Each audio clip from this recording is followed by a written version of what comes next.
Alright, just a quick little video to hopefully help you with doing the homework tonight regarding the subatomic particles in an ion. Three different examples here. I've got those elements circled, so we'll dive right in. Gallium, it's got 31 protons. That's the same as always, just using the atomic number. Neutrons also going to be the same as always, doing 70 minus 31, which is 39. Going to assume these guys are all neutral right now, so 31 electrons as well. I'm going to go ahead and do these first three columns for all of them. Fluorine, atomic number 9. Lithium is atomic number 3. And arsenic, 33. And a little bit of math. Arsenic's 75. Minus 33 is 42. And 19 minus 9 is 10. And 7 minus 3 is 4. Alright, now the valence electrons. Remember, you can look at the group number, column number, to figure out the valence electrons.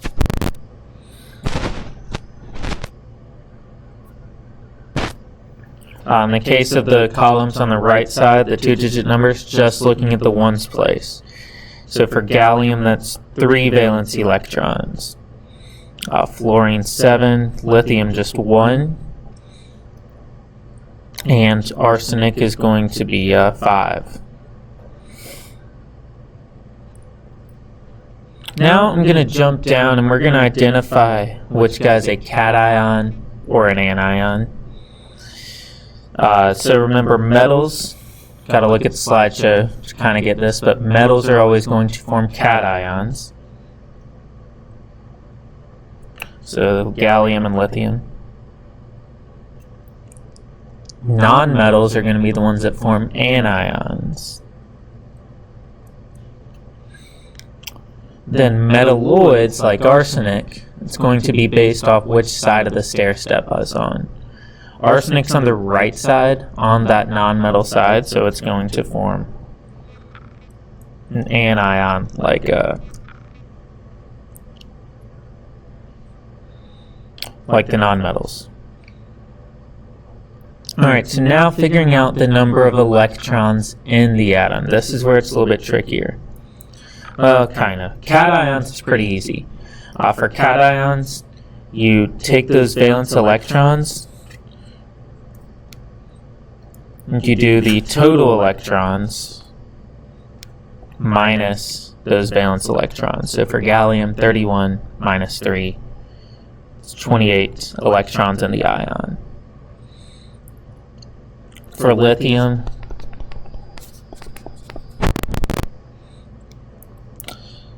three minus 1. That was weird. 2 electrons in the ion. That's in the slideshow, but the reason being that a cation forms by a metal, or one of those few metalloids on the metal side, forms by a metal dropping all of its valence electrons. So that's why we're subtracting the number of valence electrons to figure out how many total electrons are in the atom, or ion. Now for the anions, it's a little bit more complicated. Not a G in fluorine. For the anions, you take those valence electrons, you do 8 minus that number. So for fluorine, 8 minus 7 is 1. Then you take that number.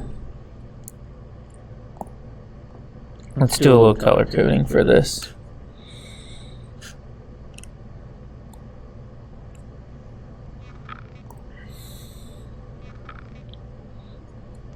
Once you do 8 minus the number of valence electrons,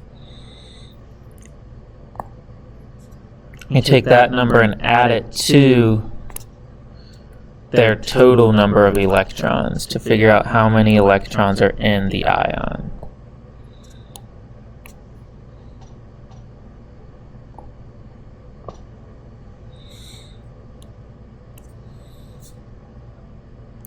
So the 8, that's constant regardless of what anion you're talking about. That is also from the notes. Anions, they form by the nonmetal, or those few metalloids, gaining enough valence electrons to get to 8. So that 8's going to be the same regardless of your anion.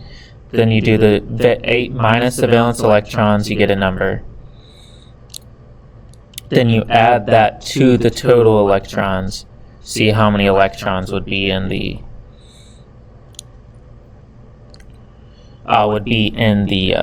ion. So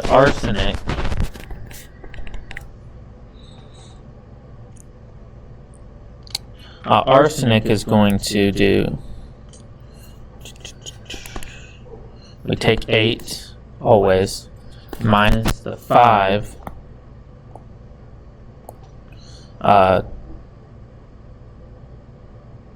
oops, I had that green, minus the 5 valence electrons.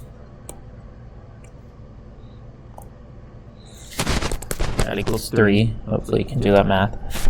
Then you add that to the total electrons.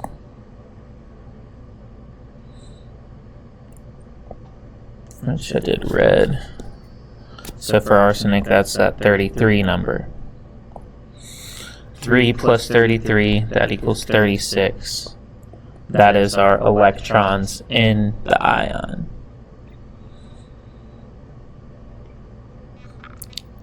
Now to figure out our charge, we've done this before. Basically comparing our protons and our electrons that are in the ion now. So for gallium, 31 protons, 28 electrons in the ion. That's going to be a +3 charge, 3 more protons.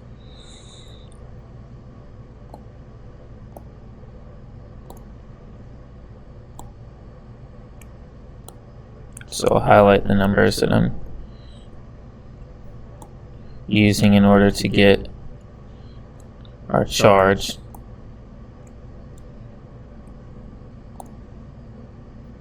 Fluorine, 9 protons, 10 electrons in the ion. So that's 1 more, so -1 or just minus. Lithium, 3 protons, 2 electrons in the ion. So 1 more positive charge, just plus is fine. And arsenic, 33 protons, 3 more electrons in the ion, so -3 is our charge. So last part then, it's going to be a little bit simpler. For the name of the ion, for our cations, the name of the ion is just the same as the name of the element. So gallium and lithium. And this is in the notes also, but for an anion, the name actually changes. So by changing the suffix to IDE, ide.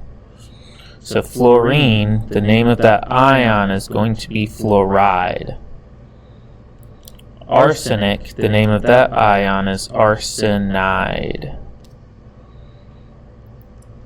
So just for anions, nonmetals, changing the suffix to IDE. And then for the ion notation, you take the symbol of the element and then just write the charge as a superscript.